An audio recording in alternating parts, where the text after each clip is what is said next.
79 বছর আগে এই দেশখান ইংরেজরা হাত থেকে যে ইংরেজে প্রায় 200 বছর এই দেশে রাজত্ব করছে আর সব মানুষ ইন্ডিয়ার যত নাগরিক আসলা প্রত্যেকে চাইছে তারার পরিবেশের লোকে মিলাইয়া খ্রিস্টান বানাইছে।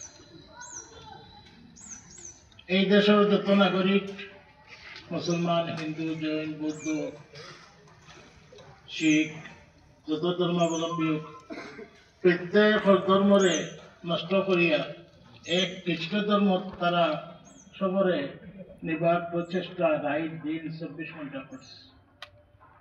এই জিনিসটা দেখিয়া আমরা ওলামায়ে কেরামে মযহবী মানুষে অন্য ধর্মাবলম্বী যারা মযহবী মানুষ ধর্মরূপে তারা চিন্তা বিকির আছে সবে মিলিয়া দেখা এই খ্রিস্টানের আত যদি ইংরেজের আত এই দেশটা থাকে তো এই দেশও আর কোনো ধর্ম বাকি থাকতো না। প্রত্যেক ধর্মের মানুষ খ্রিস্ট ধর্ম সমানই লাগবে। তারা যে চাল চালিয়েছে খাওয়া দাওয়া করণ আচার আচরণ চলাফেরা সারা খ্রিস্টান মিশনারির নেতৃত্বে দিলেছে। এর বিরুদ্ধে কেউ মুখ তুললে কেউ একটা শব্দ কইবার উপায় নাই। আপনার দেশ, আপনার বাড়ি, আপনার ঘর, কিন্তু প্রশাসনে যখন কইব ওখানে তুমি মাত্রায় পায় কোনো ভোট নাই, কোনো গণতন্ত্র নাই, সব ইংরেজের নির্দেশে তারা চলে। যার কারণে এই দেশও যে সময় ইংরেজি ঘোষণা করে দিল এই মুলুকটা মখলুক আল্লাহ তাআলার মুলুক বাদশা সালামতর আর দেশের প্রশাসন ইংরেজের। এই সময় শাহ মুহাদ্দিস আব্দুল আজিজ সাহেব রহমতুল্লাহ আলাইহি তাই দেখা এখন তো এই দেশ আর গণতন্ত্র নাই, সেটার কোনো অধিকার নাই। এই দেশ দারুল হল এক হিন্দু রাষ্ট্র হয়ে গেছে। তো তাই দেশের মানুষের আহ্বান করলাম যে যদি তুমি আল্লাহ আল্লাহ রসুল পাইতেও, যদি তোমার ধর্ম বাঁচাইতেও প্রত্যেক ধর্মাবলম্বী মানুষে এটার বিরুদ্ধে গর্জিয়ে উঠতে লাগবে। এই সময়টা কিয়া ইংরেজের বিরুদ্ধে শুরু হয়েছে আর বিরোধিতা করতে করতে ওলামায়ে কেরামে বহু দিন এটা বিরোধিতা করছে। মুসলমান, হিন্দু, শিখ, জৈন সবে মিলিয়া বিরোধিতা করছে।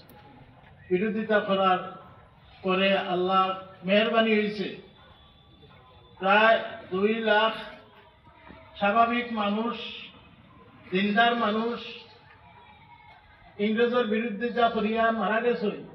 আর 57,500 উলামায়ে কেরাম, বড় বড় উলামায়ে কেরাম শহীদ করা হয়েছে। এই 57,500 উলামা শহীদ হওয়ার একমাত্র কারণ হইল এই দেশ নিজের দিন ধর্ম লইয়া চলা, নিজের ইমান লইয়া চলা, ইমান লইয়া বাঁচিয়া খাতিমা বিল খয়র হইত এর বা সাইয়া সারা মানুষ শহীদ হয়েছে। বহুত মানুষ এতিম হয়েছেন, বহুত বেটিন বিধবা হয়েছেন, আর বহুতর ধন সামান সব গেছে, বহুতর আত্মাও গেছে।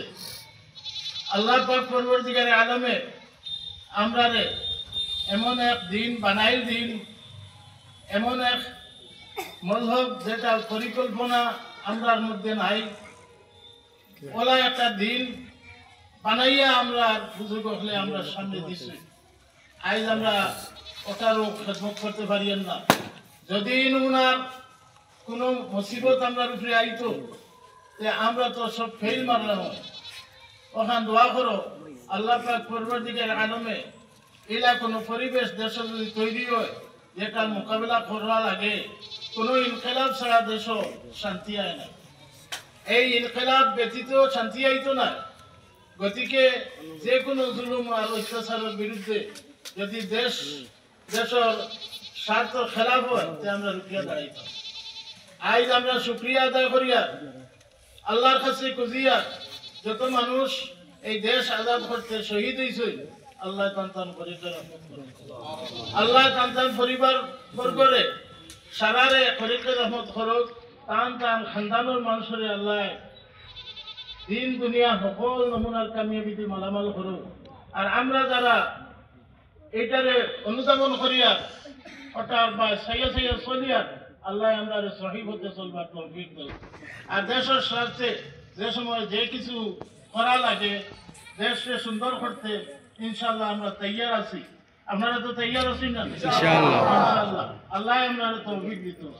আর আল্লাহ পাক পরবর্তীকালে আলমে এই নমুনার মুসিবত আমরা রূপে ফেলাইতো না যে আমরা মুরব্বী হল যে না বুট দিতে পারছই, না একটা কথা কইতে পারছই। ইংরেজের বিরুদ্ধে হইলেও অ্যারেস্ট, জেল। শেখুল ইসলাম হুসাইন আহমদ মদনী আস্থা জিন্দগি তান জেলও গেছে। ওলা মাহমুদুল হাসান সাহেব, জওয়াহরলাল নেহরু, বিভিন্ন নমুনার মানুষ, মহাত্মা গান্ধী, ক্ষুদিরাম, এই সারা মানুষে এই স্বাধীনতা সংগ্রাম লাগিয়া ইংরেজের বিরোধিতা করে করিয়া জেলও গেছেন, মারা গেছেন, গুলি খাইছেন। আর বিভিন্ন নমুনায় টর্চারিং তার উপরে করা হয়েছে। আল্লাহ পাক পরবর্তীকালে আলমে জাতির মর্যাদা হিসাবে এটা মানুষের সম্মান দেও। আর আল্লাহ পাক পরবর্তীকালে আলমে আমরা দিনের তরিকা মতো চলবার আমরা তৌফিক দেব। আর যত মানুষে এখন দেশের শান্তি শৃঙ্খলা লাগিয়া চেষ্টা করতা আল্লাহ সারারে কামিয়াব করুক। আর তারা যারা মারা যাইছে দেশের শান্তি লাগিয়া তারা আল্লাহ পরীক্ষা রহমত করুক। আলহামদুলিল্লাহ।